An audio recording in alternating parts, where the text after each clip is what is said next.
Thank you, everybody. It's such an honor for me to be sitting next to His Holiness again, and to be part of this conversation. And I want to tell you a little bit about our session before we start our conversation. A couple of years ago, I came with Arthur and with my colleague Sadhana and Dume to Mumbai. I hadn't been in many years to Mumbai. And we went to visit Dharavi, which Arthur mentioned and talks about a lot in his book. And this Dharavi is described as alternately the largest or one of the largest slums in the world. And we went there, and we had a guide, and he was from Reality Gives Reality Tours. Asim Sheikh, who's sitting next to His Holiness, is from Reality Gives and Reality Tours, which is one organization. And what they do is they are involved in important work inside Dharavi, but they also bring outsiders and show them around, explain to them what they do, and that was what they did for us. They took us around and introduced us to the people who I'm going to introduce you to in a moment. But I have to say, for us, it was an unbelievable experience, because the word slum is not a word that you associate with enterprise, with energy, with vibrancy. And in fact, that is everything that Dharavi really is. And it shines out of it in every corner. So for that was an amazing opportunity for us.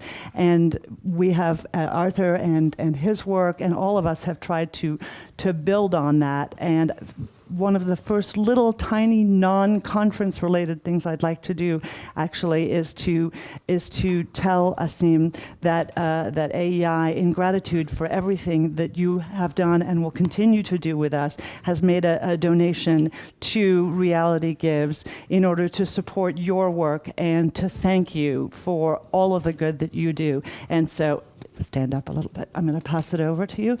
This is our little homemade plaque of thanks. Very informal, but thank you very much. From Arthur, from our board, from all of us to you. Much of this would not have been possible without you. Thank you. Now, on to what our conversation is meant to be. So, one of the things that you're taught growing up is that one should have compassion for the poor, that is really one of the most important things that should inspire us.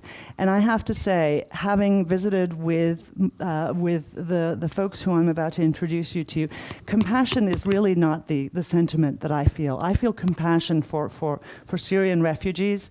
I feel compassion for people suffering from famine. I feel inspiration from these people. Absolutely not. No need for any sense of anything else. So let me just introduce you very quickly to who we have here, and I'm gonna be brief in my introduction so that I can allow them to introduce themselves and tell you a little bit about themselves. Asim, I've introduced you to already. Asim Sheikh has been with Reality Tours and Reality Gives for 7 years? 7 years. For 7 years now.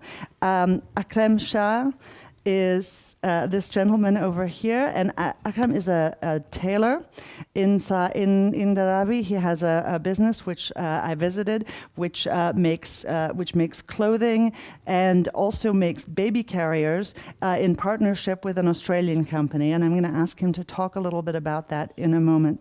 Murthy Ramaswamy is right here and works with a water purification company in Dharavi and distributes water purification equipment. And last but not least, Yusuf Galwani is a potter inside Dharavi, the best potter, he told me. And in fact, in his shop, you see it is a hive of industry right now, completely covered in purple for Diwali, which is a beautiful sight and an impressive business. Arthur's going to be part of our conversation as well, because he actually actually knows a lot more about these issues than I do. So I'm delighted, and I'm going to loop him in afterwards. But what I'd like to first do is start with some questions for you. And maybe, Asim, you would be nice enough to start. I mentioned that Dharavi is called a slum. Slum is not a positive word. What does that mean to you? As you said, slum is not a positive word. It's all our thinking. The basic meaning of a slum is houses made on government land. It's very simple. Any house made on the government land is known as a slum. But a lot of people have negative images about slum. Slum means the people where only poor people live. There will be a lot of crime. It's not safe to go there. People are not working, just sitting around. So a lot of people in Mumbai also, they don't come to Dharavi. They are afraid to go there. Oh, if I go to Dharavi, there will be a lot of wrong people around me. So people have negative image, but according to me, as I'm working there from last 7 years and I'm living there, people are working together. They have jobs, no begging. People have a lot of opportunities. In Dharavi, there are more than 10,000 different businesses. An yearly production of $665 million US. Some of the major industries are plastic recycling, food processing, pottery, where Yusuf works, and also tailors. These are some of the major industries. And how people live there, people live together. There's a sense of community that we see in Dharavi. But a lot of people may have different meanings of slums. It seems to me, to use the word that Arthur and that His Holiness used in the previous session, that it is a place where people have an immense amount of dignity and pride. What do you think that dignity and that pride arise from? What is the heart of it? The dignity comes from their job and their work and the business which they are doing. I can give you a small example. I was walking with two of the American girls. They were on a tour with me. They want to see Dharavi, so I was taking them. They saw a small baby. She had some problem, some disease. So they were like, oh, we really want to help her. Ashim, can we meet her parents? I told, okay, let's see, let's go there. We went to her house, called her mother. Those girls took out some money and tried to give in the hands of her mother. She said no. They then said me to translate, like they want to help baby. So the mother said, no, we will help her. Father will help her, I will help her. I don't want your money. So that's a dignity which we see. Men, women making papadam. They are working, they're helping the family. Education of their own kids, they are supporting that. So dignity is coming like that. And education is playing a very vital part. If the parents are not educated, they want their kids to go to a very good school, to an English school, so that they will get good jobs and a good life later. Murthy, let me turn to you for a minute. Before I ask you anything, please, won't you tell everybody a little bit about yourself and about your business? My name is Murthy Irpula Ramaswamy. My business is water purify business, doing a demonstration in Dharavi especially for bad water to get a great taste for our body. You know Hindustan Liver Limited. I'm working from literally I'm taking a partnership of my percentage 25% or 20%. I'm selling a purifier of Hindustan Liver. Other also, but main focus in Hindustan Liver. In Dharavi, I'm working for this department last 7 to 8 years around. So one of the things that you and I talked about when I visited with you in Dharamsala was why you liked your job so much, why it was meaningful to you, and I love to hear that Actually, again. basic thing is we want to earn money. Second thing, we want satisfied also. We are giving a good water to our customers, our colleagues, and earn money also by reference. Almost 90% business was coming from reference. So if I sell up one purifier, they save family also. I get money also. With that, all things is money. Is I earn basic two things. First is business. Second, money. So both things is happening, like water purifier business also and earning money. Now, so is it really just all about the money? I mean, is work really for you about just being able to have that money, or does it have some, or are you teaching some lesson to your children, some larger question? Yes, we actually I have two daughters, especially doing for that, and my family is very big level members in my family. 3 brothers and me 4, and brother's wife, my wife, 2 daughters, and the 2 daughters are going in school in Kamraj. It's big school, private school. Actually, I can't afford that sort of money, but we are doing. Actually, that time when I'm studying in private school, that's not a costly, but in these times there is too much costly. But I can afford and do well to give good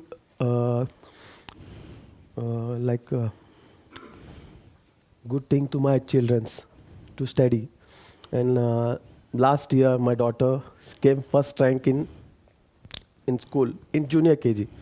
That's good for me, because when I went to ask result, teacher is saying, please wait 2 minutes, your daughter is came first rank in junior KG. So that's great for me, because I went there in a school. Principal is saying, he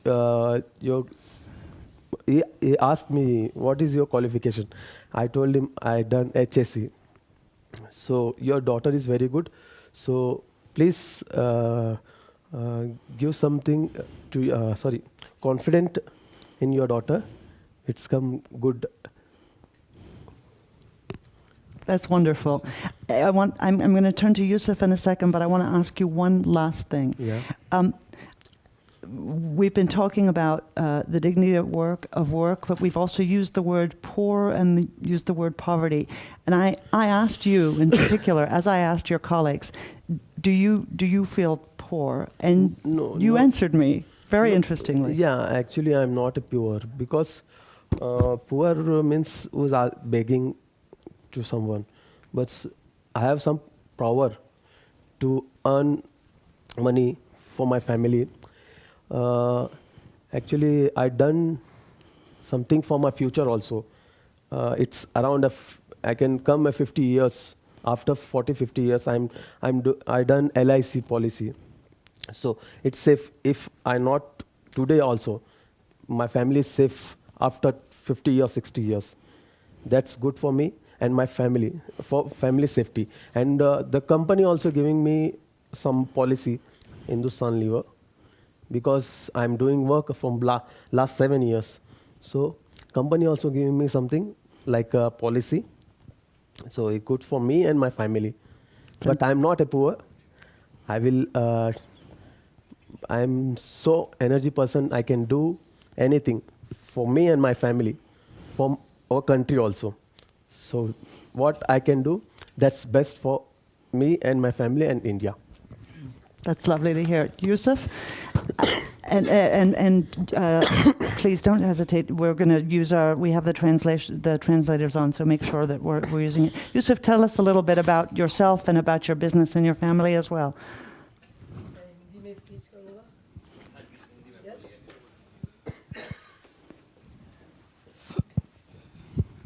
hello Yeah.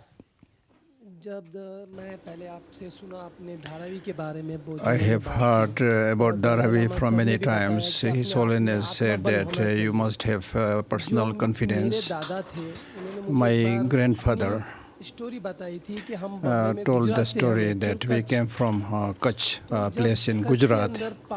And in that area, Kutch, when there was dry, and when I came to Bombay, he was 12 years old. There was nothing to eat, and whatever is available on the road, we used to eat. And they said you should go to Dharavi and you will get some help. And my grandfather went to Dharavi, and they said for 2 days we have not eaten anything.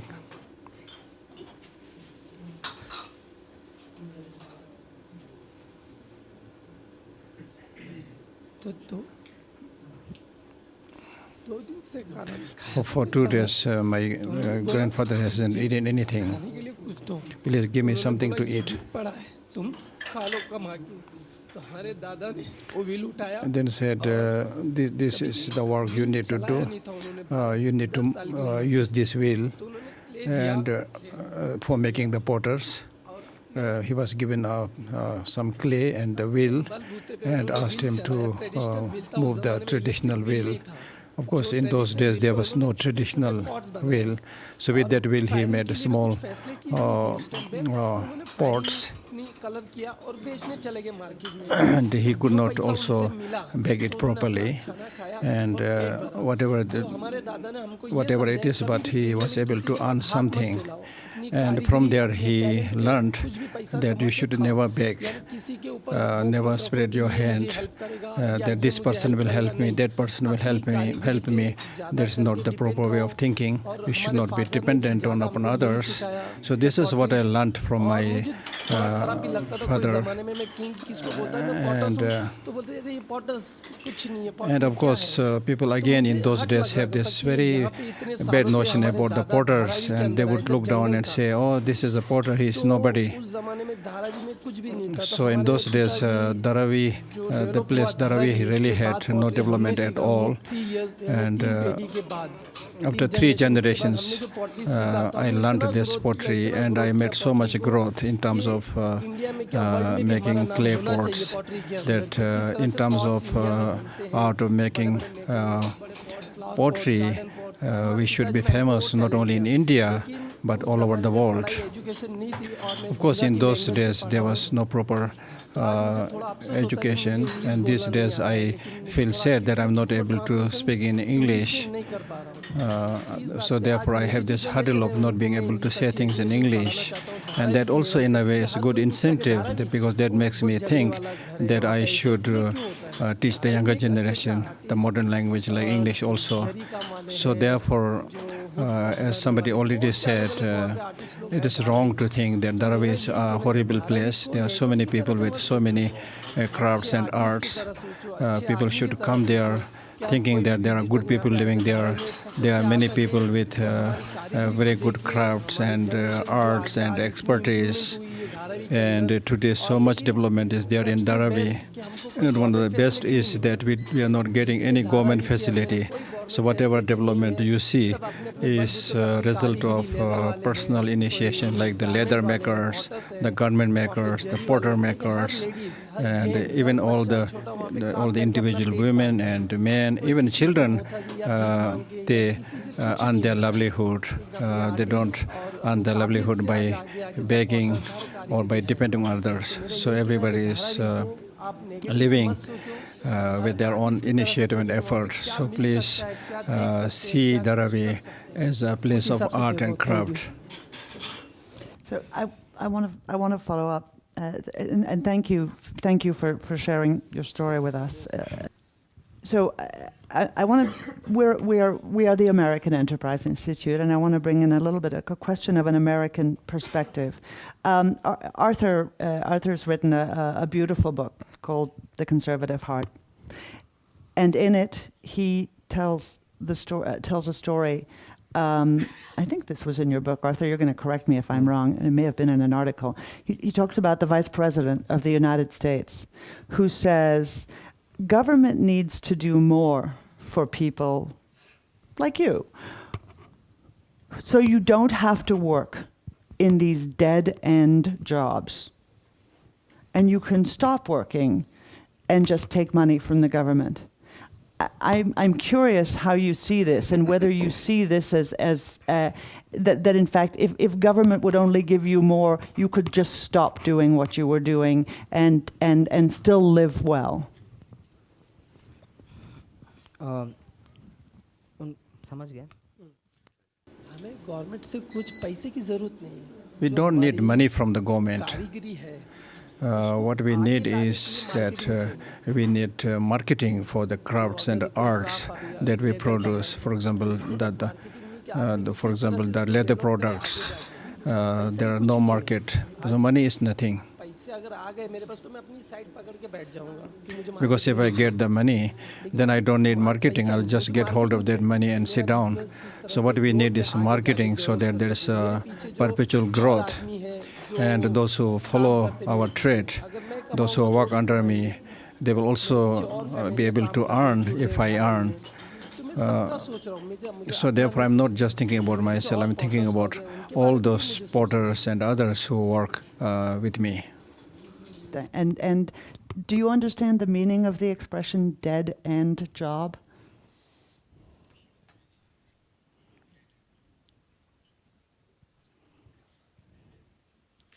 मुश्किल काम तो कुछ है नहीं, समझा नहीं मैं मुश्किल, लेकिन मुश्किल तो हर जगह पे है. I really don't understand the meaning of this word dead end, but if you're talking about a very difficult job, then I think there is no job which is so difficult from which you cannot proceed. I agree. Oh, translation wasn't right? Translation was difficult job. Okay. Terrible job with no future. There you go. A dead-end job is a terrible job with no future. No, I don't think like that. Maybe we need to ask Vice President Biden to elucidate what he means about that. Akram, I visited with your... One second. I just want to mention. Oh, no, please. And please, don't hesitate to jump in. Grab the mic. He just said that he does not believe that there is any job which does not have a future. That's what he believes. Yes, that was great. Gursharan, please. Can you just take the mic, perhaps, or can someone give Gursharan the mic? Thank you. You know, I think Just one these second. wonderful stories of Dharavi illustrate to me the difference between the rise of India and the rise of China. That the rise of India has been a rise from below, of the people, almost despite the state. The rise of China has been engineered by the state, by an amazing technocratic elite. And therefore, one is a rise from below, and the other is a rise from above.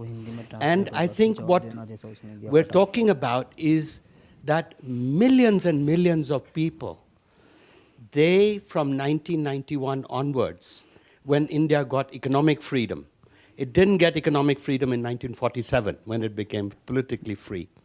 From 1991 onwards, got that opportunity. And that opportunity resulted in self-confidence. And that self-confidence has brought prosperity, and that prosperity has brought dignity. And therefore, actually, the Modi's election in 2014 was an affirmation of a new people like all these people who have suddenly realized that dignity. And so the rhetoric of India has changed in the last 60 years, from poverty, from what you said about Vice President Biden, what he said. That kind of was the rhetoric of the Congress party. We'll give you this. Oh, you poor fellow, we'll give you this. To a rhetoric where suddenly people feel that they can do it on their own. And that's why India has produced about 25, 30 globally competitive companies. And within a few years, some of these companies will become household names, like Samsung, Sony, Toyota. You'll see Tatas and other words that will become world-class companies. And that's why long term, I think India's future in the global economy will be more secure. Today, China is 20 years ahead. But I think in the end, state-run enterprises of China will not be able to compete with the kind of ways that competition makes you compete in the marketplace. It reminds me of what His Holiness said in his conversation with Arthur, when he said that it's not about telling the top to do something down. It's about each individual trying to do his own piece of it. And that's what's so important. Yusuf, we've been talking a lot, and I want to give you a chance to talk a little bit about your business. I visited not only your business, but also your lovely family in Dharamsala. So maybe you could first tell us a little bit about what you do. 25 साल से मैं धारावी में रहता हूँ. For the last 25 years, I have been living in Dharamsala, में काम करता हूँ. and I work there.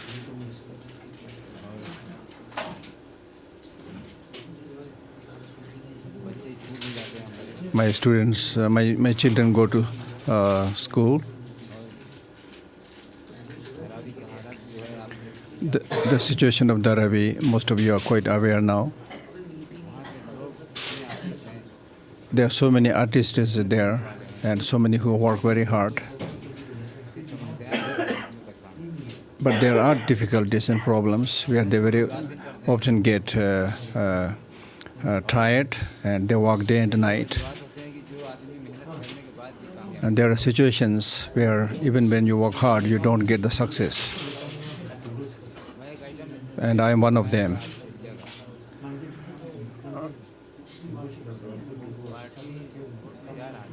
I met one group from Australia, and I was going to the mosque to do my morning prayer, and they were asking where is the factory. And because I don't speak English, there was a person who was in the shop, and I told them what they are asking. And then he told me that they need a company to do something. Then I said, I will do. It was raining at that time, and my home was very small.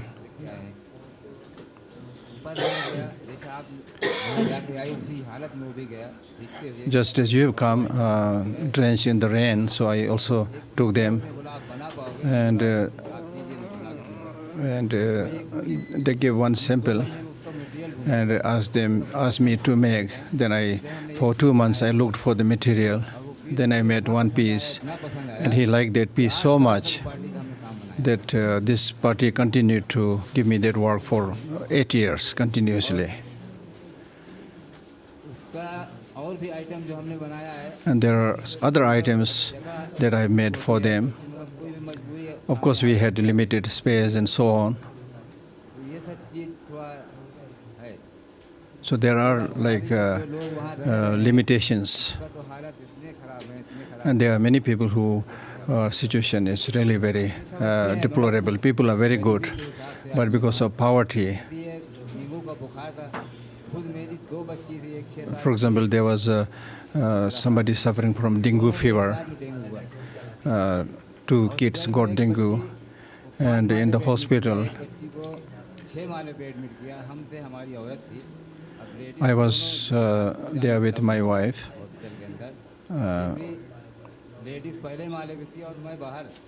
So I was not admitted as a man, and then my wife went inside. And the situation, what I'm talking is the situation in that hospital is so deplorable, especially for the poor people and for the kids. You can see the conditions, poor conditions of these children who live there due to poverty. They want to work hard. For 24 hours they want to work. Just my friend has explained very clearly. he's such a good artist that you may not get such an artist even in the whole Mumbai. If you see each of his items, be it the art, be it the mechanics, some of this you cannot find it even in Mumbai, like the things made from plastics. If you see them properly, you will be amazed. So you need to see them. There's no need for me to talk too much about it. ये जो चीज़ है थोड़ा सा आपका नाम सुने हम बहुत हमको खुशी हुआ आपसे मिल करके I'm very happy that I'm able to see you. और ये है कि अब धरावी के हालात तो मेहनत करते हैं वहाँ के लोग एकदम Of course, as the situation of Dharamsala is that people are working very hard, and it is not true that people are not good. There's nothing like that. गाँव के लोग And people from all religions, like Muslim, Hindu, and Sikh or Christian, they all live harmoniously and as a good person. वजूहात की वजह से यार But sometimes, because of small situations, there may be some more difficulties here and there, but people in general living very harmoniously and very nicely. मेहनत करने का है तो कहीं भी आदमी मेहनत करेगा And since people have to work hard, they will work hard anywhere. जैसे छोटे लोग हैं अभी हम जैसे हैं The smaller people like me, and there are people even smaller than me. लोग कोई भी हैं जो कंपनी टाइप में आप इस तरह सोचे गरीब लोग के लिए ऐसा सिस्टम बनाए For us, if those of you who have bigger capacity, if you plan and think for something for us, it will also be very useful. मिलना चाहिए कि हम चीज़ बढ़ाएं हमारी As my friend had said, that we need people to respect our art and our crafts. Item अगर हमने आज advertise किया होता तो आज हिंदुस्तान के अंदर बहुत item For example, some of the things that we have made and you took photos, and if it is advertised all over India, it will be highly, highly appreciated. As I said, that just for one product, I had to search the items for 2 months. वो है We had an interesting conversation. So Akram makes these slings for babies. You've seen them. Everybody's seen them. They're very popular, and he makes them beautifully. And I did take a few pictures, and I asked him how much it costs him to make one. How much does it cost you to make a baby sling? आपको एक बनाने के लिए कितना पैसा लगता है? Around 500 to 600 rupees. And how much do you sell it for to the company that you work with? और 100 रुपये रख के बेच देते थे ना नहीं 500 को पीस दे वो लोग या 100 rupees more they keep. So you make about 100 rupees profit. And now I asked you, I said, what do you think if they take those baby slings to Australia and they sell them for 3,000 rupees? I think it's very interesting what you said. What do you think? अगर वो Australia वाले उसको 3000 में बेचेंगे तो आपको कैसा लगेगा बोलो हिंदी में अभी हम लोग को क्या है अब वो कितने में बेचे कम से कम जितने में हम बेच रहे हैं हमारा उतने में अगर बिके तो बड़ी अच्छी बात है Of course, how can I control them? But at least if they give me what I ask for me, that is enough. And what else they are doing in their own country, how can we worry or control them? Amazing. I think और आप लोग that's भी a- कुछ कीजिए वहाँ धरावी के लिए और And I request you all to do something for Dharavi, आप लोग देख के आए हुए हैं because you have seen Dharavi. आपसे आपने पूछा है बड़े बड़े लोग हैं उनसे आप थोड़ा रिक्वेस्ट करो So you can have more contact with other people having greater capacity. So please consider us. a worthy plea. Let me please throw open the floor to everybody. We have microphones. Arthur, if perhaps you could just take a couple of minutes, and I want to also invite His Holiness to comment if he'd like, but also everybody else. Or I will call on you. So I've spent a little time in Dharavi twice now, and this was a new experience for me because I'm an American. I'm not obviously from India, and I didn't know what to expect when I first went to Dharavi. So I want to tell you what I saw with my American eyes when I went to this slum for the first time. I expected to see begging and desperation and poverty. And there is poverty. There's poverty that's much greater than what you see in the United States and what you see in Europe. But that's not what catches your attention. There are 5 things that catch your attention when you go to Dharavi. The first thing that catches your attention is the sense of potential and opportunity. On Sunday, I spent the day with your colleague Yeah. that I talked about earlier, Yeah. Krishna Pujati. And Krishna and I were walking in a section of Dharavi that's dedicated to recycling plastic. Big quantities of plastic. Plastic that people have thrown away. Water bottles and spoons and forks and plastic dishes. And in America, that's called garbage. And Krishna asked me, it was a big pile. Krishna says, see that over there? What do you see? And I said, garbage. And he said, wrong, that's opportunity. And I said, what do you mean? And he said, that's somebody's dream, to turn that into something new. He said, here's how it works. There's something in your house in America that you thought was garbage, and so you threw it away. And it came here to Dharavi, and we recycled it, and we made it into something else, and it's a new product, and it's back in your house in America. And every link in that chain was somebody's dream. And that's what you see in Dharavi, is a sense of opportunity. The second thing that you see is work. See, we have a problematic relationship with work in the West. More and more, we believe that people who do work that doesn't pay very well, and work that's hard, and work with your hands, that it's worth less than people who work with their minds and make a lot of money. But in Dharavi, you see the equal dignity of everybody who works, because work is a good thing, and it's a blessed thing, and work is a sanctified thing.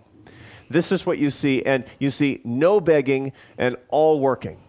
I expected to find beggars in Dharavi. I saw workers in Dharavi. Everybody working in Dharavi, and everybody joyfully working in Dharavi. This is what everybody deserves, is the opportunity to build their life with work. The third thing that you see, and you talked about this, is faith. There's a strong sense in Dharavi that this is not the end, that there's a future and there's something higher, and people are worshiping together. Every 100 feet, you find a Hindu temple or a mosque, and there are Christian communities, and there are Buddhists living in Dharavi. And at 5 o'clock in the afternoon, I was on the roof of a house, and I was watching plastic chips that were drying, getting ready for recycling. And I was talking to my friend, and we had to stop because of the Muslim call to prayer that was coming from 3 mosques all around us. And we listened to the call to prayer, and we saw on the street people going to the temple, and we understood that faith is one of the core components of a good life for these people. And that's the same for everybody in the world. The fourth thing that you see is family. Families are everywhere. Children are everywhere. I went to visit a family in their house, and their house was small for me. I saw a father and a mother and their 3 children, and they were living in one room that was the same size as the bedroom of my daughter. And I said to my friend, this is a small house. And he started laughing. And I said, why are you laughing? And he said, because until last year, there were 12 people living in here. But this was their home, and it was a happy home. And it was happy not because of the size of the home, but because of the character of the family. And the last thing that you see is community. Community. I asked my friend, do people want to leave Dharavi? I mean, do people want to move into an apartment someplace else? And he said, why would they do that? They'd be lonely because they wouldn't be with their friends. Community is incredibly important to everybody. So these are the 5 things that I see: opportunity, work, faith, family, and community. And most of all, I see dignity, and I see potential, and I see truly the future of a great country. Asim, can I turn back to you for just a moment? Yeah. One of the most prevalent words, if we were having this conversation with a similar community in Washington, the word that you would hear most often, which we haven't heard once today, is fairness. It's not fair that you have a 50-inch TV and I have this. It's not fair that you live in a big house and I live in a small house. But we didn't hear any of that in our conversation on any of the moments that we spent with you. Talk to me a little bit about what you see as maybe the reason for that, and what you see as the difference. See, like in Dharavi, if I talk about, it's like there are big houses also and small houses also. The big houses give motivation to the small house people. You know, like I want to reach there. That's one thing. So if you compare that with TV or any other thing, but people like Yusuf, you know, he want to become like one of the biggest potter in the world. Their family can make like a 200 kilogram of a pot, which will be a World Guinness Book record also, I think, soon. So people are always starving for higher, but they don't want to leave Dharavi. A lot of people say if he becomes one of the biggest potter in the world, he will leave Dharavi. So the answer is people don't want to leave Dharavi. There are three things behind that. One is like love from the soil. His grandfather came there, then father and all, and they are also living there. So they don't want to leave from there. And second is the sense of community. In the apartments, if somebody dies also in next door, you don't know because doors are always closed. Sometimes people don't know the name of your neighbor also. But here we know like 50 houses this side, 50 this side, everywhere 50 houses. We all come together, any problem we share. And in religious wise also, if I say, you know, we say like, like when you make food, make for 2 more people. Don't know like your neighbors have made or not. They can come, like I want some food. So you should make food for 2 more people, always. So, yeah, like that. But people are starving for more and they want their kids basically to go to higher education. Like if I give my example also, my mother just got like 10th grade from a Urdu medium school, and my father also 10th grade. Both are from Urdu medium school. But they wanted me to go to like a English medium school. And they really worked hard. My father was working, but my mother, during my admission, she also started working so that she can save some money and send me to English school. Whenever now I speak in English, she gets so proud. She makes 5 to 6 phone calls. Sisters, brothers and all. Oh, Ashim is speaking in English. Ashim is now with Dalai Lama, Holiness. So things like that. Just last March, I went to Germany because our company got an award to send me to the airport. My like 70 people came to drop me. The policeman who checks was laughing at me. Like, one person is going and 70 people have came to drop you. But that's the love. And yeah, so the thing is, you know, now parents really want their kids to go to higher medium schools so things can get changed. And you don't, you never really have a sense that people are envious. You don't get a sense that one person envies another. It's all ambition. Yeah. And there's no jealousy involved in that at all. There's no jealousy like if he have brought a big car, so I should also. It's not out of jealousy. It's just ambition to reach there. I wanna put one of my colleagues on the spot. Sorry, Robert. I know it's more fun when His Holiness puts you on the spot, but this is an issue. This question of poverty and of helping people rise up and succeed and meet their ambitions has been something that you worked on, on the ground. Yes, in New York, not in Dharavi. But I'm curious if you can just draw out some of the contrasts and the similarities that you see, and maybe the lessons that we learn.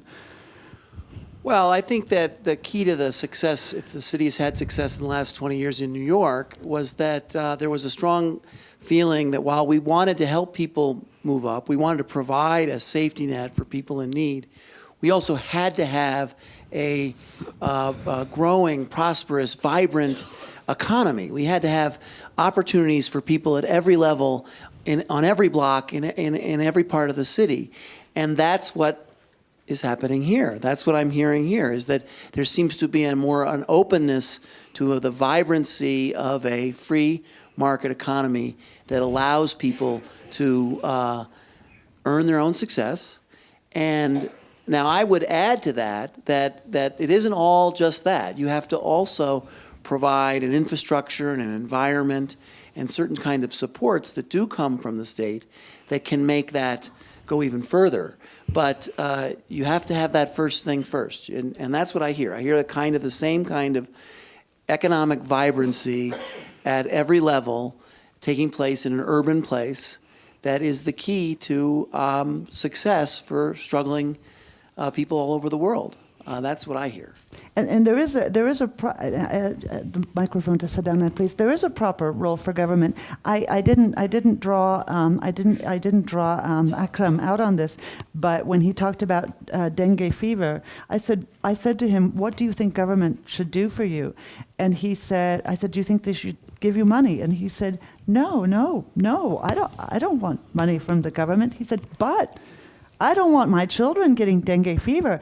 And I don't understand why the government doesn't do mosquito eradication." And this is, I don't think he has his earpiece in. Would you say why I'm talking about him for me? I see him. Yeah. Thank you. But he had a very instinctive sense about what the proper role of government should be as a public good. Sadanand. I just want to follow up on that. These two ideas, the proper role of government and the absence of envy that we see in a place like Dharavi. And actually, I guess I'd like to direct this question to Jay, who represents a very different part of the country. And I guess the question is this: is this notion that this is not an envious society, people strive to better themselves without worrying too much about whether someone else has much more, do you find that this is largely true everywhere? And if it is largely true everywhere, how do you explain the rhetoric of so many politicians, such as Congress Party's Rahul Gandhi, who has been crisscrossing the country and talking about this idea of the two Indias, the India of the rich and the India of the poor? How does this country think? Do you think that message is destined to failure? Or do you think there's room in India for a Biden-esque political campaign? I think It's on. I think Indians are people not much different from people anywhere else, and certainly Americans are no strangers to politicians trying to rile up one group of people against another. I will address that question from another different perspective also. I mean, what we heard here were people saying, "No, we don't want government money. If anything, we want help with marketing. If anything, we want help with advertising." And what Murthy has done particularly is in tying up with a big company and yet servicing people that big company could not serve. Nothing to do with government. And he's got life insurance, he's got his daughter doing well in school. Now, one of the things I notice is that Dharavi, being what is known in India as an illegal community, because it was built on government land, it has a slightly different situation. Now, if these businesses grew up and started operating outside of Dharavi, they would immediately come under intense government scrutiny, something that we call the Inspector Raj. Government interference with dozens of clearances, dozens of permissions required, which make it really difficult for enterprise to flourish. Red tape. Now, when those of us who have worked in big corporations talk about a level playing field, we talk about equal opportunities, we mean things such as, well, if a business is flourishing, expanding, creating jobs, paying taxes, government should get out of the way. And that's true most of the time. But when we talk of equal opportunities, we ought to mean it. And what that means is, in my country, we have hundreds of millions of children who do not have that equal opportunity of education, for instance. You heard about the push for English. And yet we've had a generation, or maybe two generations of Indian politicians who've used political rhetoric to downplay the access to English. And that has damaged the prospects of many people that could be conversing and dealing with the globe with the language that is most understood by most people. Now, I want to say one more thing about this. So when we talk of equal opportunities and level playing field, we have poor people that don't have access to basic education, English or otherwise. So those who depend on government schools get a raw deal. Teachers are absent. Teaching is poor. So 10 years later, 20 years later, if they are to have an equal opportunity, it's unfair because they don't have that level playing field to begin with. So how do we address that? You know what's happening? Asim talked about being taught in English, and Murthy's daughter is getting a private education, which is more expensive than it was earlier. I'm noticing something, that where the government is failing, people are stepping in. Now, whether it is in slums or whether it is in rural India, we have side by side 2 or 3 different types of schools. We have a government school with wonderful facilities, very poor teaching. And almost next door, you have either a missionary school or a slum school or a school run by an NGO. Very shabby facilities. The parents pay about $1 a month. And the results of the kids are far superior than what the government school is providing. And if we can address these issues in sort of leveling the playing field better, everybody can see for themselves how free enterprise and opportunity is delivering far better than what the handouts that government promises can ever do. Thank you, Jay. Shiv is busy taking notes, and I'm not sure that he knows I'm about to throw him under the bus. One of the things that I'm going to turn to the row behind you in just a moment, so heads up. One of the things that I think is most striking is the commonality. You know, we tend to talk about the differences between rich and poor, or between middle class and upper class, and we talk a lot about what distinguishes people. But what is striking to me is when you listen to entrepreneurs in Dharamsala, or you listen to successful entrepreneurs, or you listen to successful entrepreneurs in America, there are huge commonalities. And I wonder if you could just think out loud a little bit about that issue and what it presents to us. Thanks, Danny. Just to follow up first on Jay's comments, I think Jay's hit on a very critical point here that, access to opportunity. I think government's role, the proper role for government, needs to focus on access. Access to opportunity, access to the ability to allow this human capital to flourish, to be able to do what needs to be done, to allow free enterprise to flourish, to allow the infrastructure to be there for people to do what they need to do, to connect, to have. And I think education is the beginning of that. And so we're very focused on that. In terms of enterprise, I think we come from a culture that has enterprise that goes back thousands of years. It's not a new thing.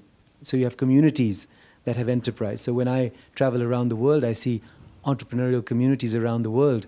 They share a similar desire, similar drive, similar ambition to create a better life, to create things, to build a life for themselves and their families, their friends, their communities.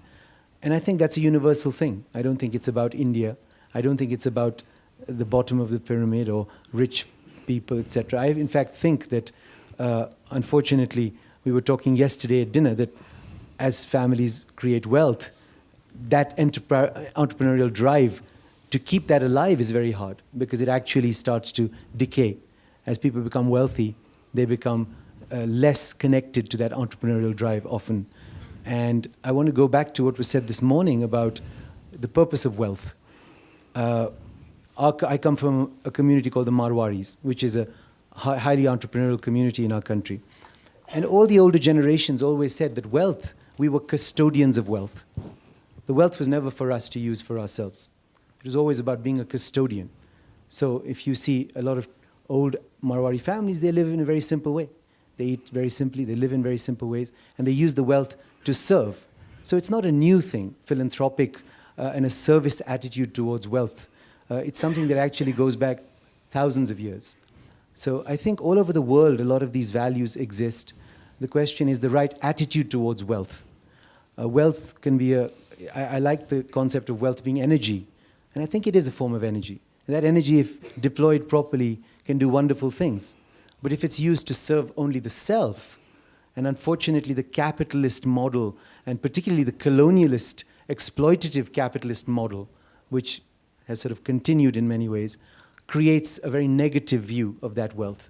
So if we can bring up our young people with the right form of education, right livelihood, as they say in the Buddhist tradition, which is to be entrepreneurial, to create wealth, but that wealth is not to serve oneself, but to serve the world. I think we will actually have a wonderful future ahead. But let me press you on this issue of capitalism, because His Holiness also referred to this word, capitalism, that, I'm sorry, these men from Dalai are capitalists. Right? They are working businesses, they are building, they are investing, they are taking the money they earn and they are investing it, and they are earning it, and they're really proud. To me, that has no negative connotation. Is it the word or is it the activity? To me, it's clearly the word. It's clearly the word. The word leader applies to Hitler and it applies to Gandhi. But they were very different types of leaders. So when you say capitalist, unfortunately, it comes with a lot of baggage.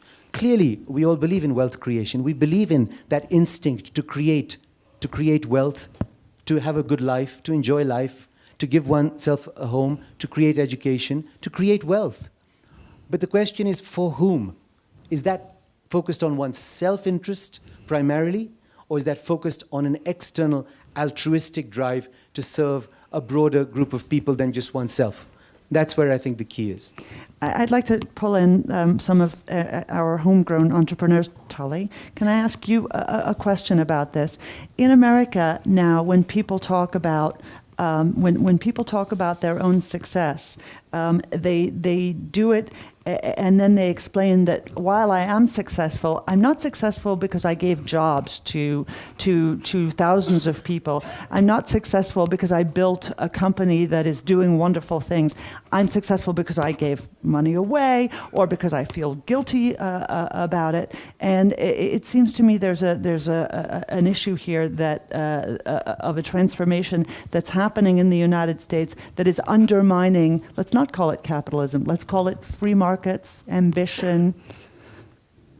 Yeah, I think there's a lot of confusion and a lot of fuzzy thinking. So you go back to Adam Smith, and he wasn't very romantic about how the markets work and how the results created. It was the invisible hand. It was people operating in their own self-interest. At some point, that phenomenon can be immoral. And I personally think it's individual choice as to how to address that concern. What leaps to mind is Andrew Carnegie, who made a fortune, I believe it was in coke mills, and creating an ingredient for steel. And then he went out and created thousands of libraries, community libraries. So I think the notion that capitalism in itself is not moral and you must get beyond it is one I think I might argue with respect. But I do think human beings have to be moral, and they individually get to make choices around that.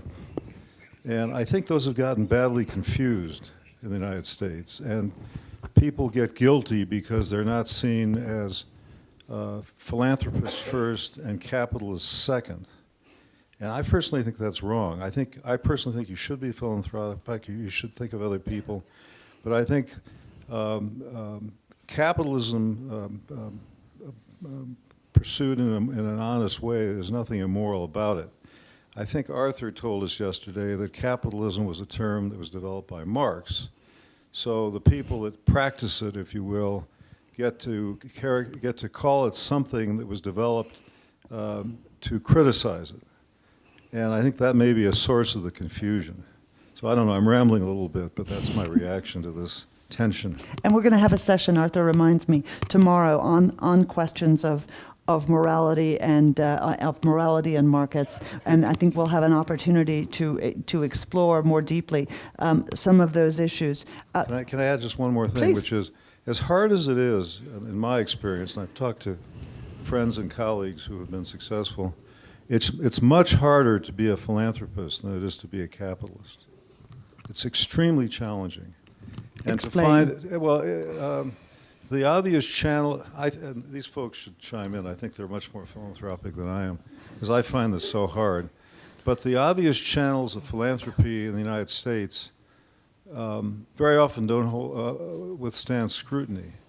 And a lot of NGOs, a lot of nonprofits are really run for the people that administer them. And results don't matter very much. And if you care about results, it becomes extremely challenging. What do you guys think? I would just repeat the conversation we had yesterday. But, I mean, clearly philanthropy is a great notion and a lot of good can come out of it. But unfortunately, as you point out, there are a lot of people involved in philanthropy, administering philanthropy, whose maybe objectives are not as worthy as some of the people that contribute to the philanthropy. And this is really, I mean, this is one of the things that really lit us up about reality tours and reality gives is we could see the wonderful work that they were doing. What you talk about is a whole other conference, which is the problems of development and issues like that. But and it is a real challenge. I want to turn to Dan for a second, but the Sikyong, I think, yes, has a microphone. Please, Sikyong, it's an honor to have you with us again. Thank you very much. If I may, talking about philanthropy, but costing more to administer the organization than actually serving the people, and also the capitalists making only money, and also talking of leaders. I think perhaps we should, Solens always use the word, and which has meaning, which is compassion. I think what we're looking for is capitalists with compassion, career with compassion. So unless you have that as your moral value, even you might be in the NGO, but why it's misused is the person who's running the NGO is without compassion. So what you mean by compassion is, essentially you have compassion for the poor, the elderly, the jobless, the sick. Once you have that compassion in you, you get the conviction to do the right thing. Once you get the conviction, then you have the courage to fight and lead. Then you get the clarity. So here, even the capitalist is bad when the capitalist does not have compassion, because you are self-serving, you're making money for yourself. When you have the element of compassion, then you serve the poor. Even a leader, they become leader. They have the rhetoric of a leader. They have the abilities of a leader. But if that leader does not have compassion, then you actually don't serve the real constituency where you have to serve. Similarly, we all talk about education, I think. Again, even in education, it's good to have English language. It's good to have, a better education. But in that education, if you don't have compassion as an element in the education, you might be the most educated person, but the least compassionate. Then you might have the most successful career. But if you don't have the compassion in you, then you will not serve others. Hence, I do believe we are talking about having one value, one word. The magic word, I think, is compassion. But I want to know, okay, I hear you, this is a word that has been oft used in American politics, in fact. Often in our context, when I hear the word compassion, what it means to me is pity. What it means to me is handouts. It doesn't mean that you are equally compassionate because you've created work. It doesn't mean that you're compassionate because you see that at every level people are doing more for themselves and that they want the pride to own it rather than to make me feel good about myself. Here, Arthur, have a cookie. I'm a good person. See how compassionate I am? I'm sorry, I didn't give you a cookie, actually. We have a hand in the back. I didn't even get the cookie. We have a hand in the back, but I also really hope I can tempt His Holiness to address this question of what compassion really means, because I think that's at the heart of all of this. So much of what we're talking about today really means an understanding of what people want for themselves to rise up and to do better for others. Excuse me, sir.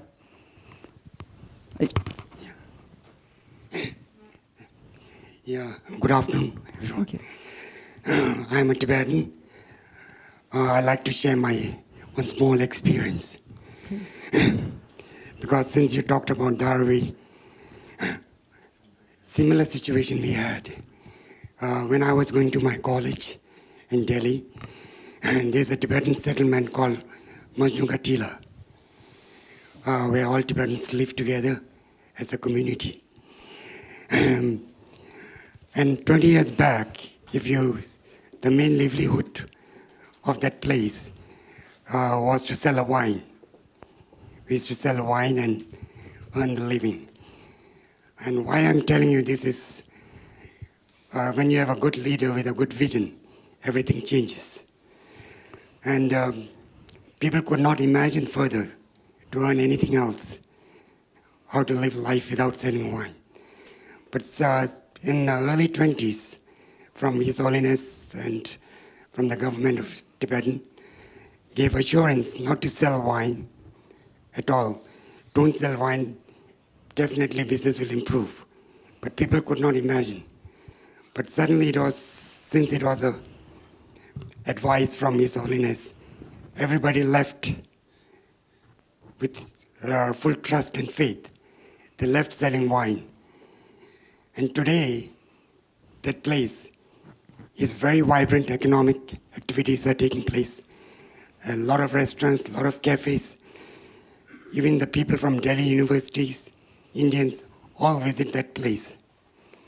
So what I was trying to tell you is, if sometime a very trustworthy person gives a vision and you follow it, you can do a very dynamic changes. Because today Majnugatila is one place in Delhi or in India where the real estate is still shooting up when all the real estate value in India is going down. That's what I want to share. Thank you very much for sharing that, and I think that goes very much to what you were talking about faith.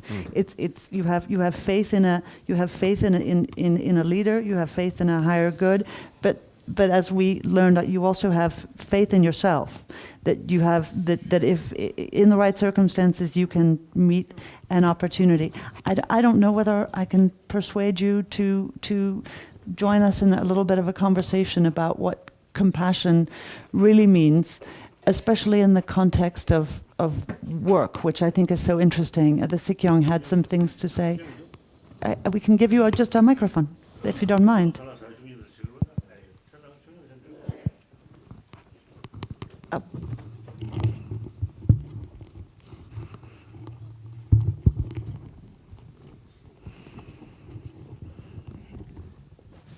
Extra work. No, you did it right there.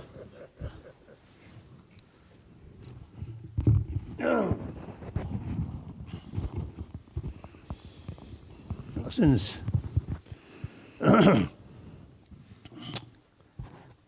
main conversation is our Indian friends.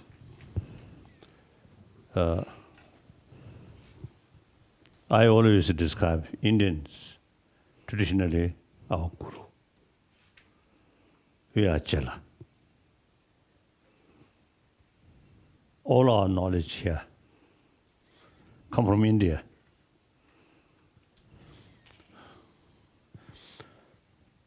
And then, me personally also, last now over 56 years, now nearly 57, I live in this country.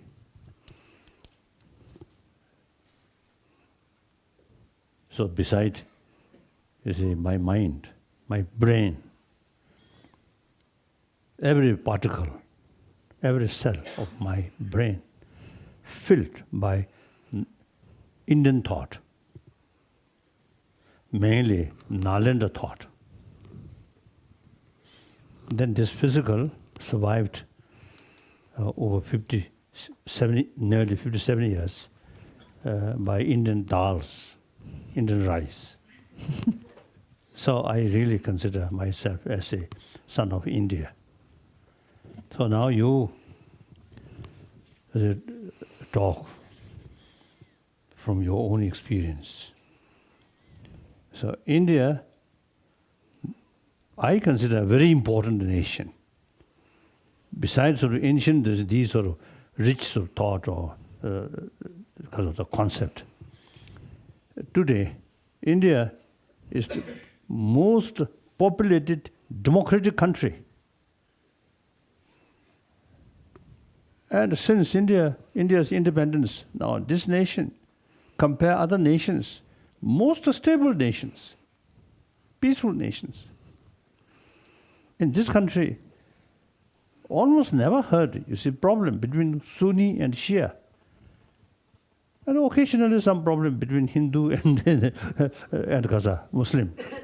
But overall, India's picture, still religious harmony, really, still very much alive. This is really example of the rest of the world. Different religious faith can live together. Then, India's democracy, rule of law. I think during Indira Gandhiji's later part, there's a lot of sort of talk, a lot of sort of the complaint due to emergency or these things. But through election, Indira Gandhi defeated, then without single shot, the new government is come. Wonderful. Now recent election, as you mentioned, Modi. You see, these, I think India really matured about democratic sort of practice. Then rule of law. I think one time, Narasimha Rao, also I think, you see, have to go to the court or something. Narasimha Rao, I think Narasimha Rao. No. So these, you see, India is sort of, they have the rule of law. But sometimes the lawyers, a little bit sort of difficulties. You see, their knowledge about law, very good. At the same time, you see, they also, you see, quite expert in making the pocket bigger. That's everywhere. I think, at least, I think free society, freedom, free information, I think much safer. Look China. No freedom of expression, no freedom of media. So, you see, these people who have power, they are above law. So then India, I think, various aspects, India is very, very important. As you rightly mentioned, now recently, sometimes the people talking after the 10, 15 years, India's economy is better than China. It's mentioned now that these things now happen, are talking. So India is very, very important. Now we have, therefore, you see, we have to think. You see, India's these problems, how to solve. Now those poor people. See, when you see each person explain, I think, you see, I think very successful with self-confidence and hard work. I notice, you see, organization in Bombay area, and also I think in near Nagpur or something, and some different places. You see, I had the opportunity meeting some people who totally so dedicated, you see, serving or helping poor people. Now you should, I think, if you see, yours a successful story. Nobody knows. You see, now India have very good media sort of work. So I think occasionally all those NGOs or individuals who dedicated, you see, serving or lifting poor people's kasota, you see, some kind of group meeting and then invite more media people. If my name, this is of course, I feel a little bit embarrassed. If you say my name use some benefit, then send me invitation, I will come. So you see these good work, small places working should make known the national level. Then India is more successful in these field. It can it can lesson even to the Chinese or in Africa, those countries where you see a lot of difficulties, and Arab also. So I think we should please carry your work continuously. Meantime, now pay some attention.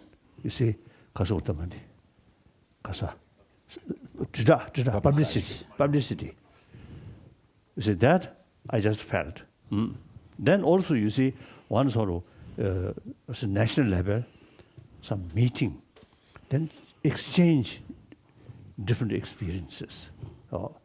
I think immense help. And also each of you also feel, yes, this is nationwide movement campaign. This I think something important that I felt. I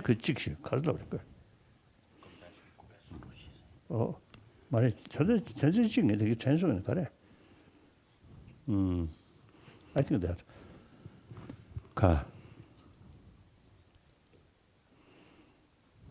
I think you mentioned education. So education, that's now I always see expressing existing modern education system not adequate in order to bring happy individual, happy family, happy community, finally happy world. Because existing modern education system is very much oriented about external values. I think it is. I think quite because of the natural process. This modern education from West. I think when science and technology about start, I think 200 years ago. So then, I think religious sort of faith very strong. So about the inner value is concerned, the religious institution can carry full responsibility. It's enough. So the science and technology now about to start. So the modern education, more emphasis about these things, materialistic sort of oriented. Now, the new reality, people, not much. I think the larger. I think many people, not much interest about their religious faith. Now today, I think reality, out of 7 billion, over 1 billion non-believer. Of course, the Chinese or communists also make because of the deliberately some effort, but their effort I think more or less failed. Now China, Cultural Revolution, all these sort of effort now I think failed. Now today China, over 400 million Buddhists. So like that. So in any way, generally, I think it is quite sort of because of the quite understandable. You see, faith will not bring some good things immediately. I think sometimes in Tibet, some Chinese, some Tibetans or also the faithful monks or scholars is put in prison, and without giving food, then the prison authorities say you will get food from Buddha, so pray to Buddha. so you pray will not fulfill your mark or your sort of your stomach. So material thing immediately bring good result. So naturally. And then also you see people, I think mental problem, mental pain, and physical pain. Physical pain is more immediate. So people, you see, from poverty, you see, first sort of cause of the concern is food, shelter, these things. Nowadays, in the West, materially much because of affluent way. Now, you see, people, through their own experience, now begin to feel mental peace is more important. We cannot sort of neglect about mental peace. So through that way, you see, even among the scientists, now showing more and more scientists now showing internal values. So now time come. Exist if you see inner value, promotion of inner value through religious faith, it will never cover 7 billion human beings. And then within sort of because of the believer, 6 billion, suppose 6 billion. There are different religions, different faith. So there is no because of the universal sort of because of the way. So now only thing is through education. When you see education comes, the secular education is the universal way. So India, when you got independence, is it like Mahatma Gandhi and these great sort of leaders made India's constitution secular basis, not religious basis. Because at that time, India is multi-religious nation. So according to Indian understanding about secular is respect all religions. Now here, no Sikh, no Sadaji. The Sikhism, the Guru Nanak, Hindu family background, but he took pilgrimage to Mecca to show non-sectarian, respect all religions. So therefore, I think India's constitution is very much sort of based on secular. So according to my Indian friend, secular, you see, means not only respect all religion, but also respect non-believer. So according to Indian sort of understanding, the secular means respect those non-believer, over 1 billion people. Human being, they also have right. Their life is very precious. So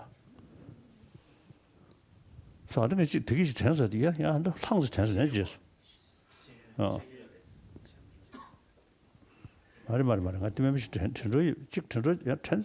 Yes. So therefore, in education, secular education, there's some education about moral principle according Indian understanding about secular way. It is, I think, now time come. We have to seriously think.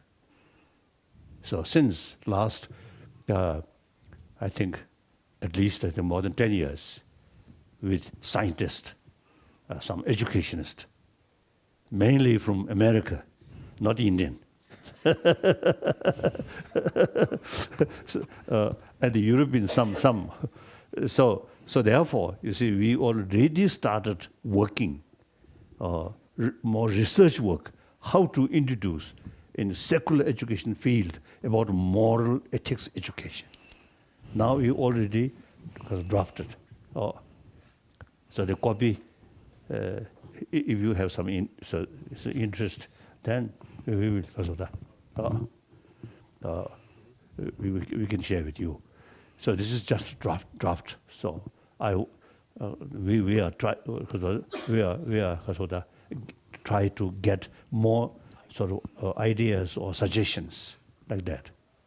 So next week in Delhi, I'm going to meet some of my Indian friends, some professors, some universities. So we are going to discuss this, like that. So this is one thing. Then you see your sort of community. I remember. You see your community.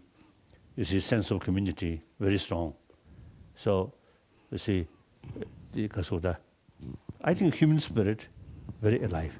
So I was told some my Indian friend, rate of suicide, right? Suicide case in big city much higher. In rural area much less. I think America also maybe. I think the reason in the rural area more sense of community. One family facing some difficulties. Yes, my neighbor, I can ask something. In big city, the official workers or these things, you see, in deep inside, this is just individual. So lonely, like that. So therefore, it really makes differences. We are social animal. So it's a sense of community. It's very, very essential. Almost like our blood.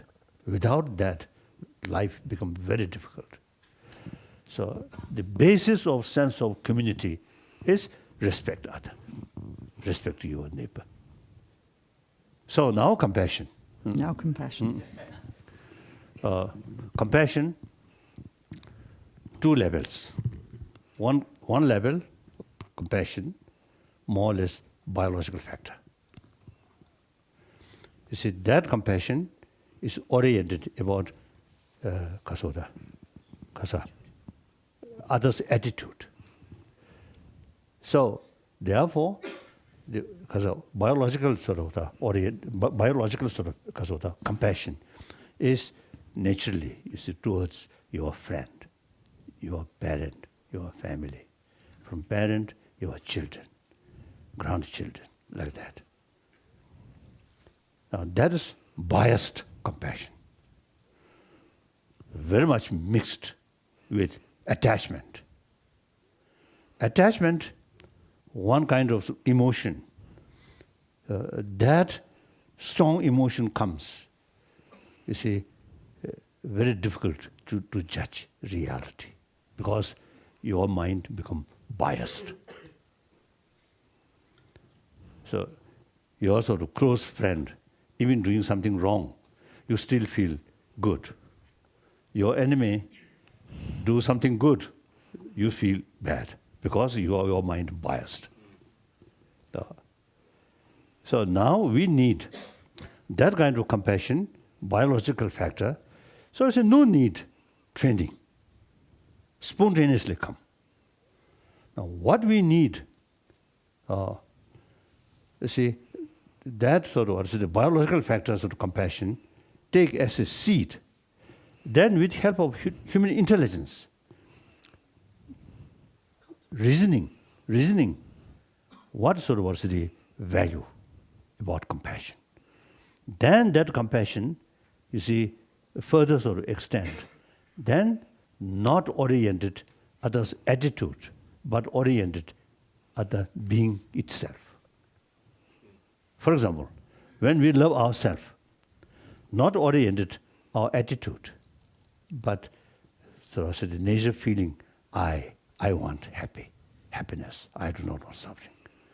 So on that basis, you see self-cherishing, self-love. There, it is seed. You see, when we talk altruism, it does not mean completely neglect your own interest. The altruistic sort of practice is best way to fulfill your own interest. Animal cannot sort of think these things. We, human being, it doesn't matter whether there's more hair or not. Same brain, so we all have this sort of potential to utilize, to analyze the reality. So therefore, now use this intelligence. Then there is compassion, oriented about self, not their attitude. Then your enemy, Also, their attitude is concerned negative towards you, but still they are being, still as a member of 7 billion human beings family. Today, they are enemy. Possible. You see, next year, you may need relying on that. So better to keep a positive way. So you see, thinking this line, then your compassion, not attachment, not mixed with attachment, but you see, genuinely sense of concern of their well-being. And that's, you see, unbiased compassion. That compassion only come through training, through reasoning, not biological. Biological is the seed. Then further develop with human intelligence, education. We can develop that. So therefore, that's second level of compassion. That's genuine, unbiased, genuine compassion. That we only human being can do. Other animal cannot do. So now lunch. Now, Thank you so much. Thank you to everyone. My second visit, America. I think Boston, your university, some lecture, few days. So there one American I know. I remember it's a huge body. When he bring lunch, he say compassion. I remember. Thank you. See you again tomorrow. See everybody tomorrow. And let me just take one moment and especially thank our friends from Dalai, from Reality Tours. Everybody, of course, but especially our new friends for sharing their time with us and their stories with us. I think they help teach us a lot. Okay. I want to half teasing, half true. Indian politicians also need some education about moral principle. Always true. Thank you all. Thank you, Your Holiness.